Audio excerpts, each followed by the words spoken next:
Buenas tardes, el tema es poner teoría de las relaciones humanas y mi nombre es Xiomara Sánchez. Se empieza con los aportes de Mary Parker Foley.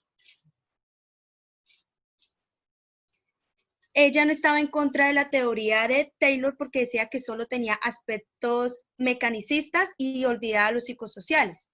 Pero ¿quién era ella? Ella era la primera mujer psicóloga y sociología. Ella analizó tres aspectos que fue la organización, la dirección y el conflicto. De ahí es donde parte como la teoría que ella más manejó. Ella estableció también sobre el poder y la autoridad, pero ella lo manejó como una esencia moral, no como todos lo conocemos. Ella decía que una persona que tenía autoridad era porque había tenido un reconocimiento social o admiración por sus cualidades. Que el poder no simplemente se trata de la jerarquía, sino una persona que tiene el poder es una persona capaz de dar un beneficio personal como a una empresa, a un equipo, darle una buena coordinación. La teoría del conflicto. ¿Qué significa esto? Esto está dividido en tres aspectos. El primero es el predominio, donde ella dice que el jefe decide el autoritarismo, mas no se realizan juntas de trabajo. Es decir, que él es el que toma la decisión final de pronto en algún problema, o él los escucha a los demás, mas no los demás tienen el derecho de tomar la decisión final, sino debe ser un jefe. Ya sigue el compromiso. ¿Qué significa el compromiso? El compromiso es en acuerdos insanos. ¿Qué significa eso? Un ejemplo es que, como en la política, nos daba ella, que un concejal muchas veces apoya a un alcalde simplemente para compartirse en los votos. Es como a beneficio personal. La frase que utilizo es ayúdame y yo te ayudo. Y eso dice que es algo erróneo porque en una empresa muchas veces los trabajadores se ponen en contra de los clientes. Es decir, hay un personal y mira que un trabajador está haciendo una injusticia con un cliente y los demás se callan, no le cuentan a sus jefes, sino se esconden para que en un futuro él lo ayude a él. Y ahí sería erróneo, porque el objetivo principal es sacar la empresa adelante sin mezclar sentimientos entre los trabajadores. Sigue el principal factor, que es lo que ella más como manejó, que es el conflicto. Que ella lo llamó el conflicto, pero significa debate o discusión, que se lleva para resolver problemas y por medio de dialogar y de discutir. ¿Qué significa esto? Ella dice que para coordinar y llevar a cabo una empresa se debe tener la forma de dialogar, que su jefe escuche a sus trabajadores, que escuche los aspectos que ellos opinan sobre la empresa para así tomar decisiones, soluciones a problemas. Es decir, analizar cada parte del conflicto, dar solución a los problemas, pero ¿con qué ventaja? Que el que tome vuelvo y repito, que el que tome la decisión sea el jefe y no los trabajadores, porque muchas veces en una empresa hay como sentimientos encontrados y no toman decisiones para sacar la empresa adelante, sino como para de pronto acabar se tienen rabia entre los trabajadores, entonces como para aumentar esa mala convivencia. Ahí también habla de la convivencia, donde ella decía que lo más importante en una empresa es ese aspecto, la convivencia, y se debe aprender a dialogar y se debe aprender a escuchar a sus trabajadores. Ella, o sea, en conclusión, ella dice que la unión de administración científica es dar solución a los problemas administrativos. También decía que no se permita, que el jefe no permita que se rompa la disciplina, pero que se escuche las ideologías de los demás, porque es más fácil tomar una decisión escuchando una variedad de ideologías que solo una. La organización y su dirección están en conflicto permanentemente. Ahí es donde ella aplicó los métodos científicos, porque utilizó el método psicosociales, que ya sería un proceso donde maneja la coordinación, diciendo que la coordinación tiene que ir en contacto directo, que la coordinación debe tener también un tiempo y debe ser un proceso continuo para darle solución al problema, pero en grupo. Gracias. Se sigue con la siguiente exposición. Hola, buenas tardes. Mi nombre es Edwin Nieto y yo les voy a hablar acerca de los aportes de George Elton Mayo para la administración. George Elton Mayo era un sociólogo y psicólogo industrial. Él era el representante de la Escuela de las Relaciones Humanas. Esta escuela surgió a la oposición pues, de la escuela clásica de Fayol y a la escuela científica de Taylor, Esta tenía un enfoque mecanista, o sea, el obrero era considerado una máquina vital en la empresa. Por lo tanto, dejaban pues el enfoque humanista. El comportamiento humano fue algo de lo que él estudió en esta empresa, en la planta Western Electric Company, que fue donde él realizó los estudios. Él se dio cuenta en el comportamiento humano, pues, de que el enfoque mecanista tenía que modificarlo a uno más humanista. Por lo tanto, pues los aportes realizados en el sentido del estudio del comportamiento humano eran por un lado ambientales y por el otro lado eran sociales. En la planta Western Electric Company, él como que analizó exhaustivamente los comportamientos de los trabajadores en los ambientes de iluminación. Él mejoró los periodos de descanso de los empleados, mejoró la jornada laboral de los empleados y los incentivaba para que tuvieran un mejor rendimiento. O sea, esto lo hacía en su estudio para ver si así los trabajadores pues tenían como un mejor rendimiento a la hora del trabajo. Estos factores influyeron pues en la... Y pues allí fue donde descubrió pues que los factores que influían en la productividad del empleado eran más sociales. Entonces él se abarcó en el comportamiento de los grupos, en donde pues le dio más importancia a los grupos informales que a los formales. Los grupos informales son aquellos que se forman por afinidad o amistad. Para él, esto hacía que los trabajadores tuvieran una mejor rendición en su trabajo. En los grupos formales, pues son aquellos que se forman por la demandante necesidad del control en la organización de las personas. O sea, los grupos formales son los que se hacen en las empresas cuando no existe una amistad o afinidad, que solo lo hacen por temas laborales, lo que hace que no haya tanto rendimiento, ya que pues, los trabajadores no se sienten a gusto y solo lo hacen por obligación. Paso al perfil del entrevistador, que eso fue algo que él vio como muy importante a la hora pues, de una empresa de contratar, pues ya que el entrevistador debería tener, pues, tener parámetros y ser bueno en su labor para que la entrevista fuera eficiente. Hoy en día, pues los estudios que realizó Elton Mayo acerca del perfil del entrevistador, de los comportamientos de grupo y los comportamientos humanos, ayudaron a crear la disciplina del desarrollo organizacional. Por lo tanto, pues esto aún en el siglo XXI sigue siendo muy importante en las empresas.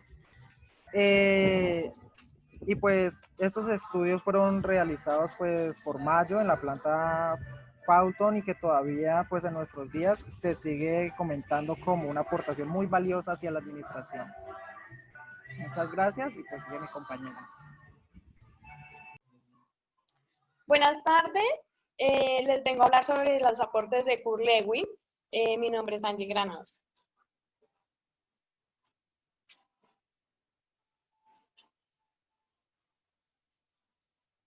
Kurt Lewin nace el 9 de septiembre de 1980, fue un filósofo y psicólogo alemán. Lewin sobresalió por su investigación sobre los equipos de trabajo y técnicos para mejorar la comunicación entre sus miembros. Lewin tenía una frase muy particular que era: ser líder es influir en otros para lograr un fin valioso. Tipos de liderazgo: autoritario, democrático, dejar hacer y dejar ser. Autoritario. El autoritario, los estilos autoritarios de mando son aquellos que el jefe o servidores solamente se encargan de ejercer para su empresa. Los democráticos son aquellos que los líderes invitan a sus empleados a que se integren a una plática en equipo para concluir a sus propósitos.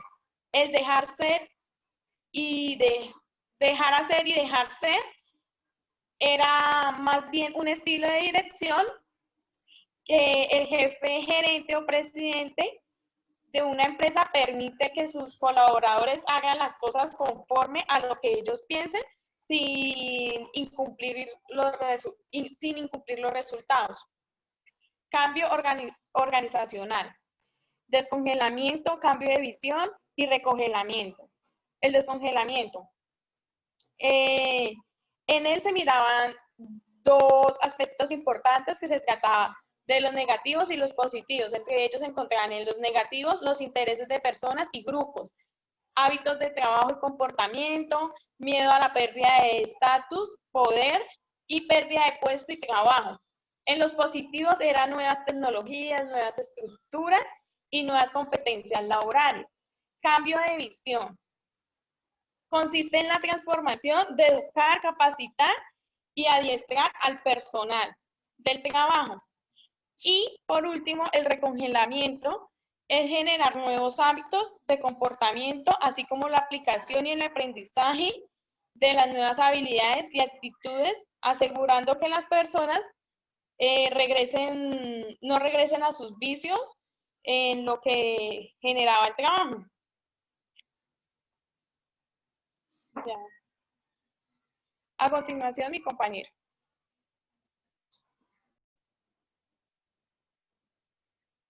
Buenas tardes, a mí me correspondió la escuela conductista.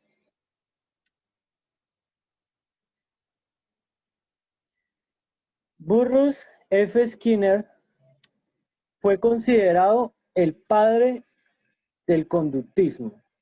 Fue un psicólogo de la Universidad de Harvard que a mediados del siglo XX estudió la conducta humana. Este psicólogo estadounidense descubrió el condicionamiento operante o instrumental. Se especializó en procesos del aprendizaje y fue uno de los más activos promotores de la enseñanza programada. Ivan Pavlov nació en 1849 y murió en 1936. Este señor fue un filósofo ruso, descubridor de los mecanismos nerviosos del reflejo condicionado. Formuló la teoría del conductismo que se basa en el comportamiento humano y en su fundamento neurológico y obedece a estímulos recibidos del medio sociohistórico. Escribió la obra Lesiones sobre el trabajo en los grandes hemisferios cerebrales y obtuvo el Premio Nobel de Medicina en 1904. El conductismo se refiere a la corriente psicológica que afirma que el comportamiento humano está determinado por el ambiente de trabajo con base en premios y castigos. Las aplicaciones del conductismo y el psicoanálisis en la administración se empezaron a implementar en las empresas que generaron sistemas para reforzar las conductas deseadas en un puesto mediante promociones, incentivos y ciertas prestaciones. Asimismo, castigar y reforzar negativamente los errores y bajos desempeños, incluso la impuntualidad. Contra lo que se cree, Skinner consideró que los reforzadores positivos, o sea, los premios, son muchísimo más efectivos en el cambio del comportamiento que los negativos. Las tesis de Skinner se consideran reduccionistas. Sin embargo, en casi todas las empresas existen sistemas de promociones, incentivos, bonos y demás premios para los empleados. Si se alcanzan ciertos resultados, claro está. También los reglamentos interiores de trabajo y la Ley Federal de Trabajo que sancionan con la medida del empleo ciertas conductas incorrectas como el ausentismo. El estudio de la conducta humana en el siglo XX también estimuló al señor Sigmund Freud a participar como tal en esta teoría. Este señor fue un psiquiatra austriaco, creador de la teoría del psicoanálisis y la doctrina del inconsciente, expuesta en sus escritos de difusión universal, estudios sobre la historia y tótem y tabú. Siguiente, por favor. Tanto Pablo como Skinner, a pesar de su prestigio científico, disminuyeron al ser humano en una máquina fisiológica al negarle importancia a otros elementos fundamentales del comportamiento, destacados por el psicoanálisis freudiano, como lo son el ello, el yo y el superyo. El ello es el nivel inconsciente y determina nuestros instintos básicos. El amor, el sexo, y Thanos, la muerte, y el yo impide la salida de los instintos. Y el superyo está constituido por las normas éticas y sociales, ambos casi alcanzan el nivel consciente. Aquí, como podemos ver en este mapa mental, podemos ver que el alumno es el sujeto pasivo que espera recibir la información. O sea, espera algún estímulo, ¿sí?, para poder dar una respuesta, que, como tal, esa respuesta tiene una sanción o una recompensa dependiendo de la respuesta, ¿sí? Dependiendo de si lo está haciendo bien o lo está haciendo mal. Ahí se pregunta si es adecuada o no. Pues eso lo determinan en el colegio donde el alumno esté recibiendo las clases. La probabilidad de que se repita la respuesta ante estímulos semejantes es mucha, ¿sí? Dependiendo de, por eso Skinner explicaba que es mucho más factible darle una recompensa a aquel alumno, estudiante o miembro de alguna organización para obtener ese mismo resultado, un resultado positivo, ¿sí? Claro está que si el alumno, el individuo, hace o realiza un proceso inadecuado, tiene que recibir una sanción para poder entender que las cosas las hizo mal. Pero si se puede dar una recompensa, va a ser muchísimo más efectivo de que este individuo vuelva a realizar las cosas de la misma forma, o sea, se consiga el mismo resultado de una manera positiva. Entonces, muchas gracias.